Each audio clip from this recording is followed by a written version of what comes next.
Alô, bem-vindos a mais um vídeo aqui no canal. Hoje vou partilhar convosco 14 coisas não consensuais na educação do meu filho e quero desde já deixar o disclaimer de que eu não acho que por fazer isto seja melhor ou pior que ninguém, simplesmente foram coisas que nós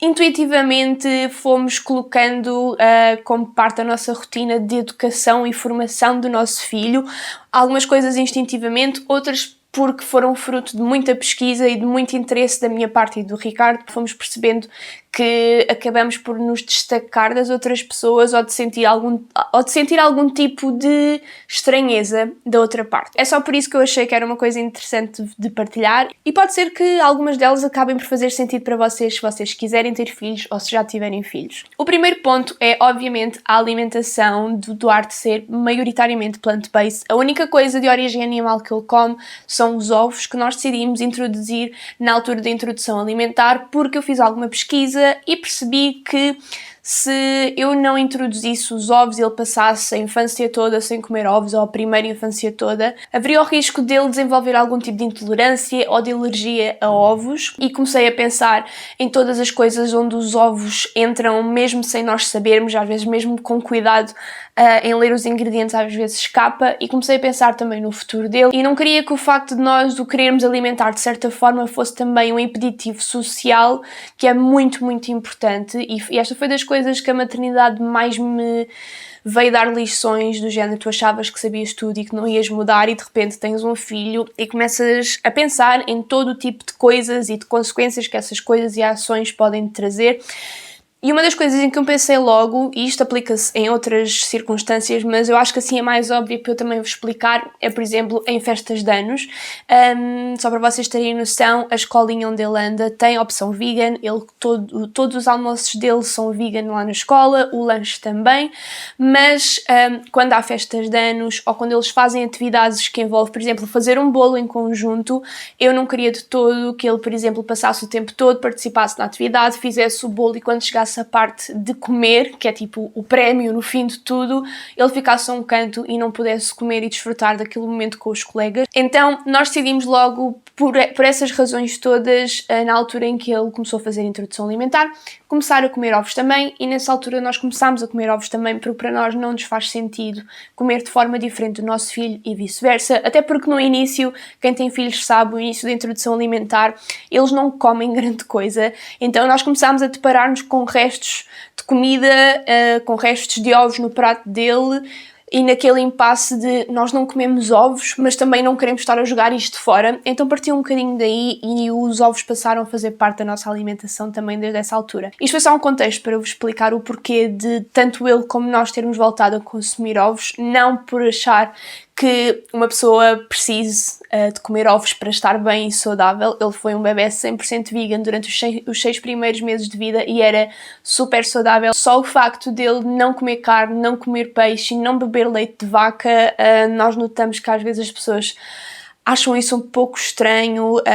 O facto dele ser o único coleguinha na turma e um dos únicos na escola a comer vegetariano também é prova de que não é uma coisa consensual nem muito comum, e ele próprio já vai notando, ele já tem idade para perceber que o prato dele é diferente do resto da turma, e também já conversámos muito sobre isso, a explicarmos porquê. Temos a sorte dele ser obcecado por animais e disso ajudar à nossa teoria. O segundo ponto é: não há brinquedos, roupas, profissões, atividades, acessórios, nem atividades que sejam só de meninos e só de meninas. Nós tentamos que esse conceito nem sequer exista cá em casa, até porque achamos que esse conceito não deveria existir no mundo em 2024. Ele é muito tipicamente rapaz, com muitas aspas, em muita coisa. Ele é obcecado por animais, obcecado por carrinhos, só que depois tem muitos gostos que não entram muito dentro dessa categoria típica de menino. Por exemplo, uma das coisas que ele mais adora fazer é pintar as unhas, está sempre a pedir para mudar de cor, está-me sempre a encomendar cores novas, a dizer: mãe, quero pintar as unhas de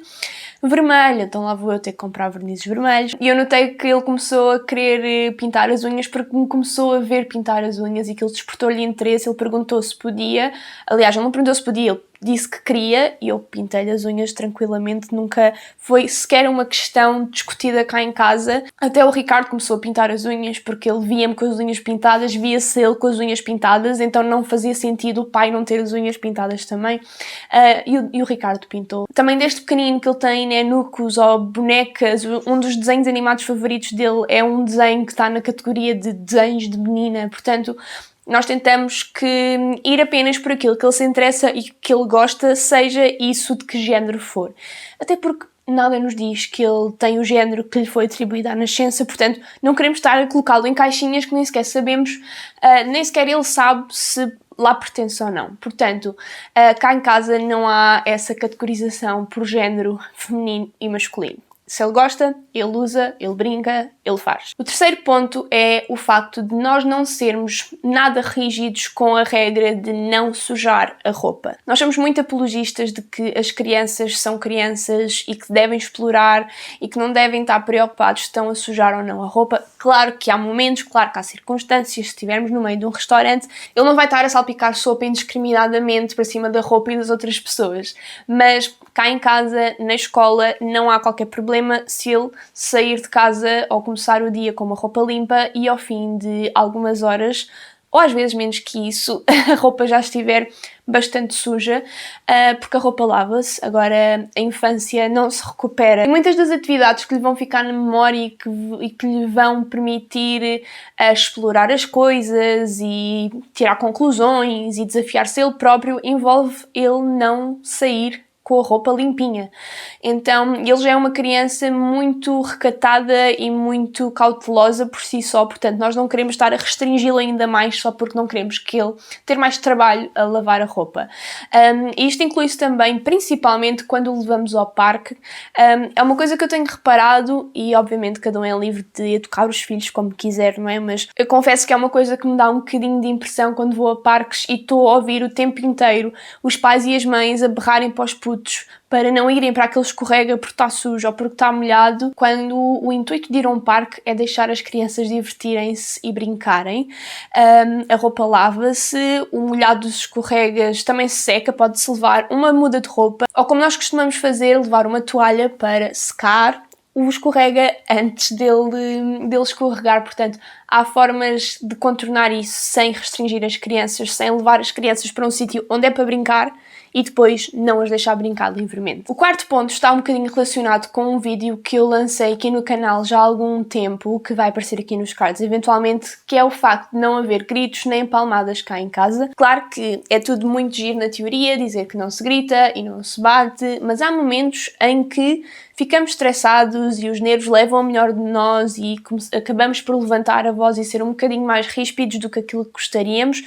Mas a verdade é que 99% do tempo nós falamos com ele como falaríamos com qualquer outra pessoa, num tom normal, com o respeito que ele nos deve e com o respeito que ele merece, acima de tudo. Não há violência física, não concordamos que essa seja uma forma de educar nem de lidar com absolutamente ninguém, grande ou pequeno, velho ou novo. Se nós não o faríamos à nossa avó, ou à nossa mãe ou uma amiga, nós não fazemos com ele. O quinto ponto é provavelmente um dos que faz mais confusão à maioria das pessoas, que é o facto de nós deixarmos que ele faça o que ele quiser com as coisas dele. A única coisa que nós pomos um bocadinho de parte desta secção são os livros. Nós fomentamos muito o respeito e o cuidado para com os livros dele e com os livros em geral, mas fora isso ele pode fazer o que quiser com as coisas dele. Ele pergunta, muitas das vezes ele pergunta, pega assim numa caneta de pintar dele, pega num animalzinho que ele tem e pergunta se pode pintar, e o que eu lhe respondo sempre é: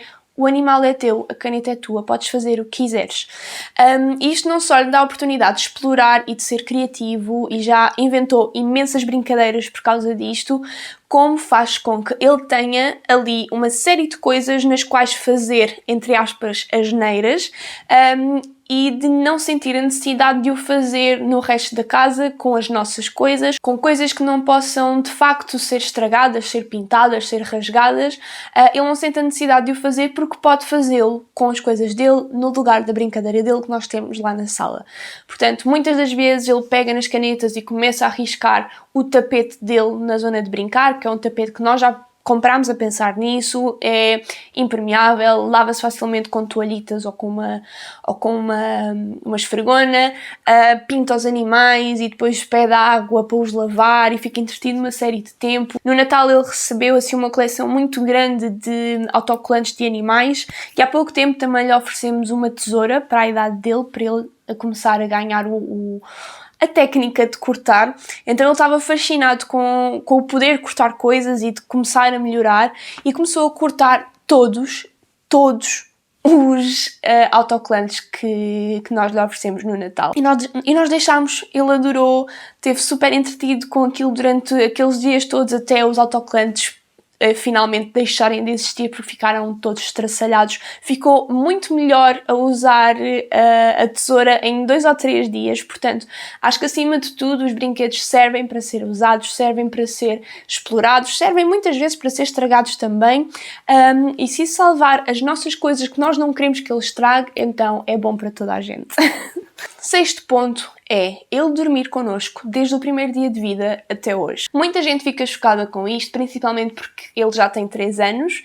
e honestamente nós nunca planeámos que ele ficasse a dormir connosco este tempo todo, simplesmente foi uma coisa que foi acontecendo e entretanto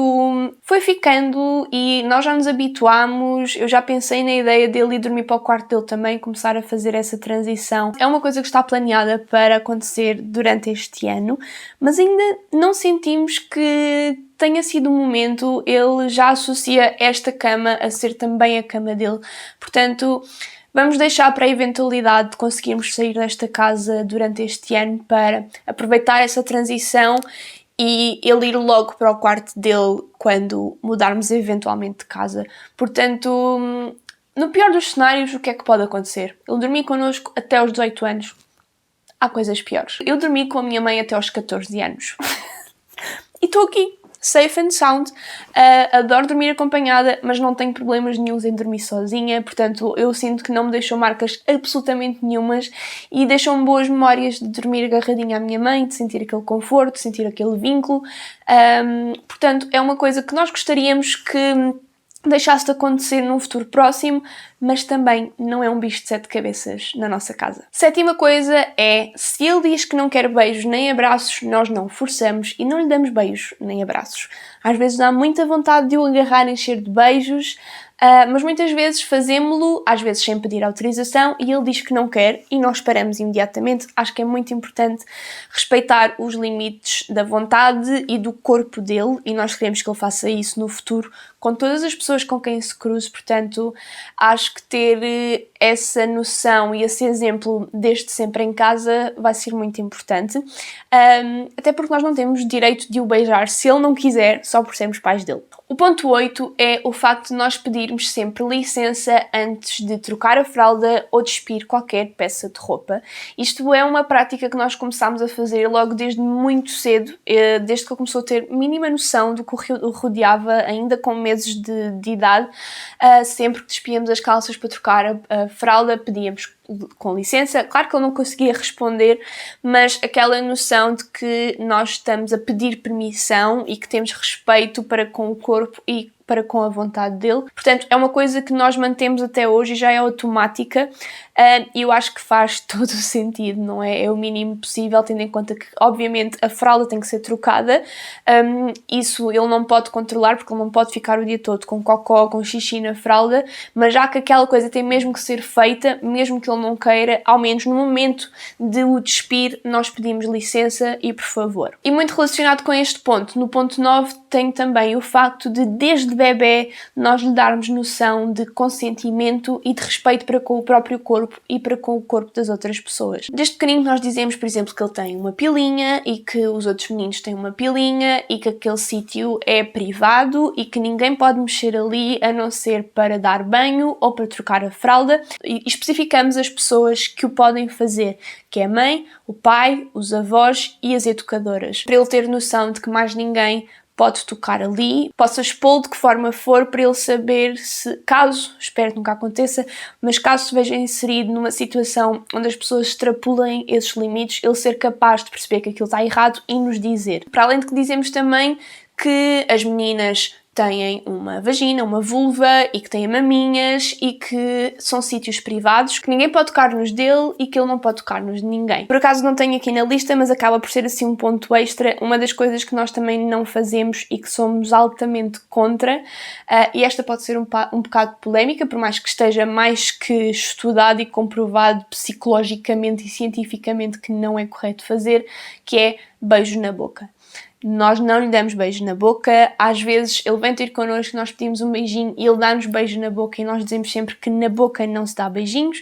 é na bochecha, na testa, nas mãos, mas a boca é um sítio privado que só a mãe, o pai e pessoas que são casadas ou namoradas é que dão beijinhos na boca, mas que isso é uma coisa para os crescidos, então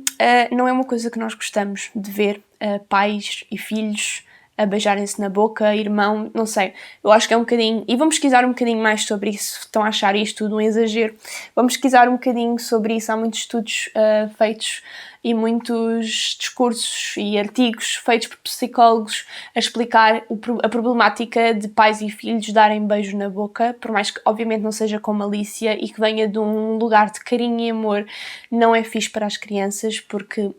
extrapola-se ali um bocadinho a noção de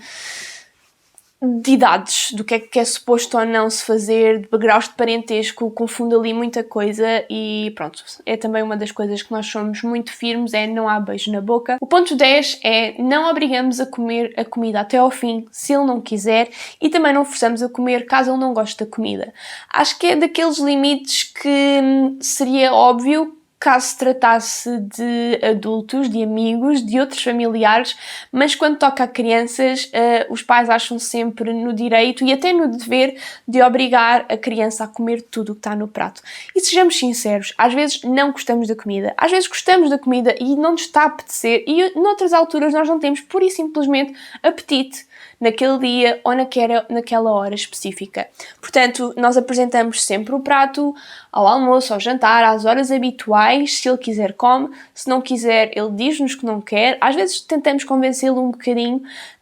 mas se virmos que ele não quer mesmo, seja por que motivo for, nós não forçamos, ele não vai passar fome, ele não vai querer passar fome, portanto há sempre outras alternativas em casa, há fruta, há iogurte, há snacks, se ele não quiser naquele momento come mais tarde, e se não quiser aquilo, come outra coisa. Não queremos criar distúrbios alimentares nem má relação com a comida desde esta idade, portanto acho que esta é uma das principais formas de o evitar. No próximo ponto, nós incentivamos a partilha de brinquedos e de tempo, mas não obrigamos a que ele o faça. O facto de ele ser filho único e de não haver mais crianças na família faz com que ele seja uma pessoa muito mais recatada, reservada e que obviamente não esteja muito habituado, pelo menos em contexto familiar, a ter de partilhar as coisas dele. E obviamente quando ele vai a parques, e nós vamos com ele ao parque, ele muitas vezes leva brinquedos com ele e ele fica sempre um bocadinho mais de pé atrás quando vê as crianças a pegarem nas coisas dele ou quererem brincar com ele. E nós dizemos sempre que partilhar é uma coisa boa, mas se nós virmos que ele não se está a sentir confortável com aquilo, que está com vontade de chorar, ou que está a chorar, ou que está a querer tirar as coisas das mãos das outras crianças, nós não o obrigamos a partilhar, nem o fazemos sentir mal por ele não querer fazer. Ele na escola está inserido num grupo e eles têm de partilhar as coisas e ele percebe essas dinâmicas e eu acho que ele está completamente no direito de não querer partilhar certas coisas dele com crianças que não conhece de lado nenhum. Principalmente em parques que nós estamos e cruzamos com outras pessoas, outras famílias, ele nunca os viu na vida. Os brinquedos são uma coisa valiosa para as crianças e eu consigo colocar-me no lugar dele e perceber que ele não as conhece, não confia nelas, portanto eu não vou dar a minha coisa preciosa, o meu brinquedo que eu adoro contigo, eu não te conheço. Portanto, nós não o forçamos. E sabemos que ele na escola partilha e que está tudo bem. E pronto, não é assim um drama para nós. Número 12. Nós tentamos constantemente normalizar o afeto, o choro e o medo. Acho que é importante que as crianças percebam que todas estas emoções são válidas, recorrentes, que fazem parte da vida e que não há que ter vergonha nem receio em demonstrá-las. Acontece muitas vezes ele cair e começar a chorar e nós tentamos sempre lutar contra a frase automática de já passou ou de não é preciso chorar, porque se ele caiu, mesmo não se tenha aleijado e está a chorar, é porque não está tudo bem, porque ainda não passou e porque ele sente necessidade de exteriorizar daquela forma, seja porque doeu, seja porque ele se assustou, seja porque sente algum tipo de humilhação. E eu consigo perceber isto porque eu ainda me lembro de ser pequenina e de uma determinada vez ter caído por alguma razão em frente a outras pessoas, de não me ter aleijado, mas de me ter sentido tão envergonhada com aquela situação que eu pensei, eu vou chorar porque assim as pessoas não vão achar que eu me aleijei e vão se esquecer do facto de eu ter acabado de dar uma queda ridícula e aparatosa. Eu ainda me lembro de pensar isto, portanto, às vezes o choro não significa só dor, significa vergonha, humilhação, desconforto, portanto nós tentamos sempre não dizer para ele parar de chorar ou desvalorizar o que acabou de acontecer e dizer que já passou ou que não é caso para tanto. Aceitamos o que ele está a sentir, tentamos explicar o que é que ele está a sentir para ele se acalmar. Quando ele tem medo também não desvalorizamos nem ridicularizamos, acolhemos sempre, dizemos que a mãe e o pai também têm medo muitas vezes e que está tudo bem, e igual com o choro e com o afeto. Tentamos ser muito verbais e regulares com o afeto para ele não sentir estranheza nisso, para não se tornar um homem ou uma pessoa que tenha dificuldade em dizer às pessoas que gosta delas, que tenha dificuldade em dar um beijinho ao pai e à mãe, em abraçar, que tenha estranheza nisso tudo. Portanto, tentamos normalizar isso ao máximo no nosso dia-a-dia. Em 13º lugar está o facto de nós não usarmos castigos, mas explicarmos constantemente que as ações têm consequências. Toma uma decisão menos acertada, nós explicamos, pronto, não podes fazer isto por causa disto, disto e daquilo, e todas as nossas ações têm consequências. Portanto, se tu voltares a fazer isto não vai acontecer, ou não vais poder fazer isto, ou já não vamos poder sair de casa para ir ao parque. Então, é uma forma de ele perceber que o que ele fez não está correto, que ele não deve voltar a repetir, sem gritar com ele, sem lhe bater, sem o fechar num quarto, sem o proibir de fazer seja o que for, mas mostrando que há consequências de acordo com aquilo que ele faz. Derramaste a água de propósito, agora vais ter que trocar a roupa toda e vais ter que ajudar a mãe e o pai a limpar. Pronto, tentamos fazer assim. E por último, em 14º lugar, e esta pode parecer um bocado parva, e eu também mencionei isto no tal vídeo de Gentle Parenting que eu vos falei há pouco, que é, nós pedimos desculpa ao nosso filho, que eu sinto que é uma coisa que os adultos, no geral, têm dificuldade em fazer para com as crianças. Porque tal como as crianças cometem muitos erros ao longo do dia, com a desculpa de que são pequeninas e estão a aprender e ainda não percebem muitas normas sociais e regras da vida e às vezes estão só a explorar e a testar limites, os adultos têm essa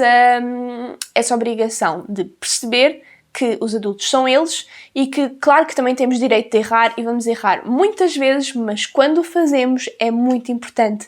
pedir desculpa, tal como pediríamos a uma pessoa adulta. Isto é algo que fazemos constantemente e pedimos muitas vezes desculpa, quer por ter falado mais alto do que o suposto, quer por ter encalhado e aleijado sem querer,